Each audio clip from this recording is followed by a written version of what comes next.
And you guys watch me play, I use a lot of split chords. I love split chords. I like to create little licks with moving bass lines and things like that. So I'm going to keep it as simple as possible.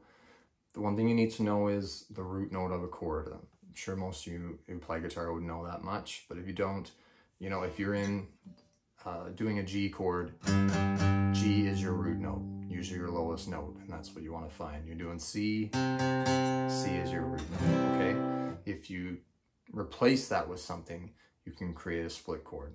More common one you probably see is D with an F sharp over top. I don't know if I use my thumb. I don't know if people do that, I guess. Or A minor with a G. You could keep going. All A minor chords with different root notes. A over G, A over F sharp, A over F.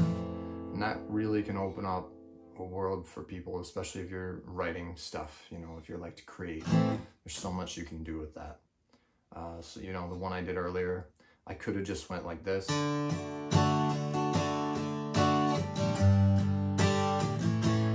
But I added two split chords, D over F sharp and A over C sharp. Okay, it's really fun. Okay, two movable chords I'm going to show you, I'm going to leave you with, that I love to use. It might be a bit tricky if you don't use your thumb for one of them. But firstly, they're based off two chords, okay? The 5th string bar chord, I don't know if you use that. More simply, you could look at it like an A chord. I often cheat and just cover those three. And then I add a major third like this. Okay, so I got 4th fret, 2nd fret, 2nd fret, 2nd fret, starting at the 5th string. But what I love is I can move that anywhere. If I'm in B,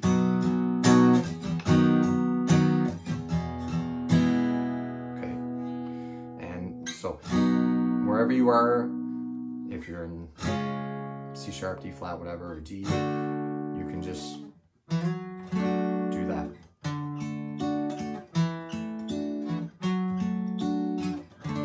Okay, hope that makes sense. If you have any questions, just message me or comment. The other one I love to use is kind of based off this chord. This chord's like a movable C chord, right? But what I love to do, again, is add the major third, and I do that with my thumb. Okay, a way to show you that, that makes sense, is E, and then E over A flat. Okay, this is actually an E chord.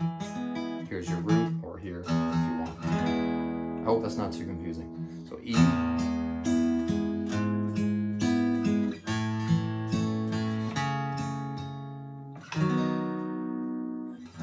So if you want to practice one, that might be a good one. E to E over G sharp, to A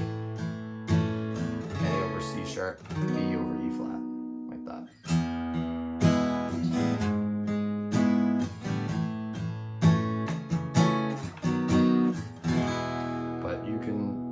You can experiment a lot just with the open chords. Just play a D and try